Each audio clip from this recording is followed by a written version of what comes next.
Class, I hope all is well is going with you. I hope that you're having a great semester thus far and looking forward to a really fun Halloween.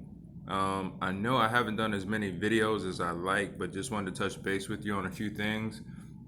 First of all, in the news, the NCAA is now with their special working group on name, image, and likeness, announced that student athletes will be able to use their name, image, and likeness. So that's some incredible news.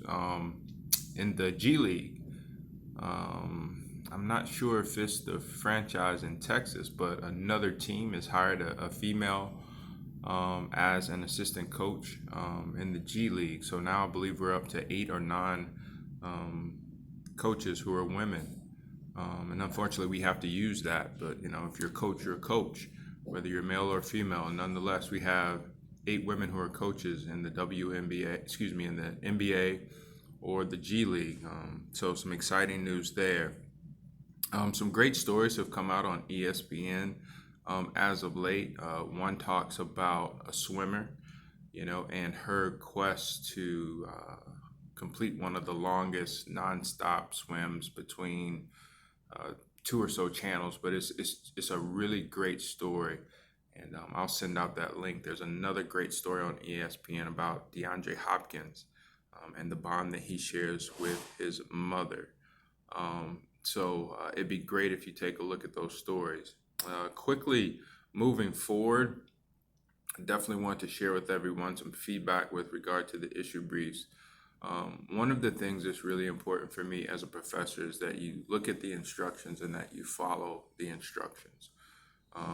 The instructions for me are a grading rubric. I don't do a separate grading rubric, but following the instructions are really important. So as you move into completing the issue brief, it's going to be imperative, right from including your name in the file to the use of subheadings to just really looking at the directions and saying, what does he want? For example, if I say something like, what departments are you going to collaborate with on campus, I actually am expecting you to name some departments. Since it's plural, I'm expecting more than one. Another piece of feedback, and there are some really great papers, some really great thoughts with regard to building rapport um, with the student athletes in each particular case study. Some very unique thoughts with regard to, you have to be concerned whether or not the student athlete is being truthful, the student athlete adjusting to the fact that they disclose this information.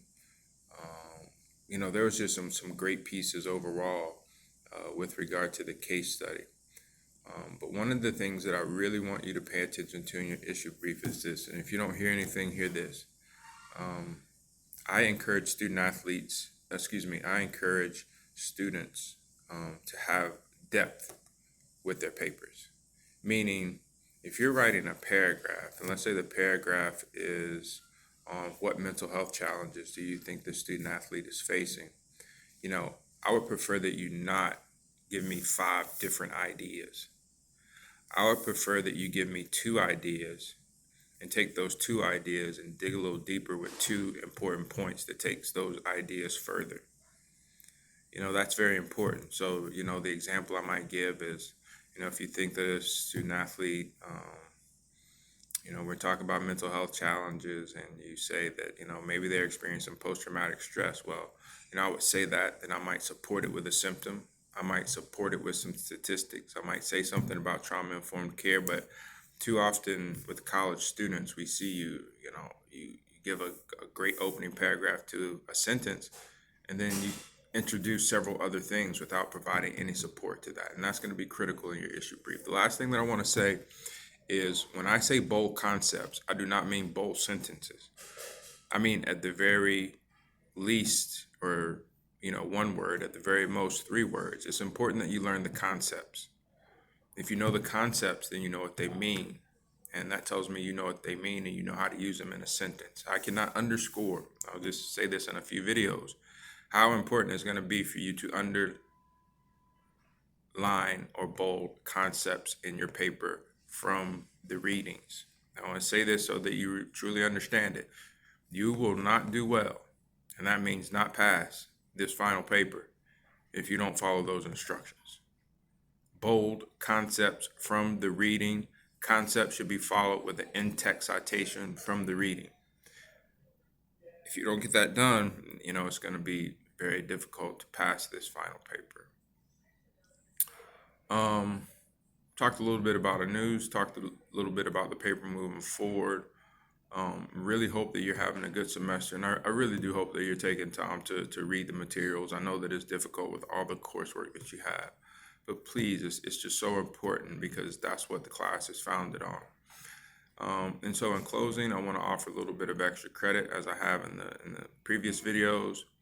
I would like for you to email me with ideas on what student athletes might be able to endorse now that they can use their name, image, and likeness. Now, I don't want you to talk about anything, but when we talk about endorsements, that really means that the student athletes have to actually use that product. So you can talk about Division I student athletes, you can talk about Division II, you can talk about Division III, you can talk about male, you can talk about female, you can talk about volleyball players versus soccer versus football. The only thing that I ask is that you be very specific. So if you're going to say, it might be, white male swimmers, they can endorse backpacks, whatever the case may be.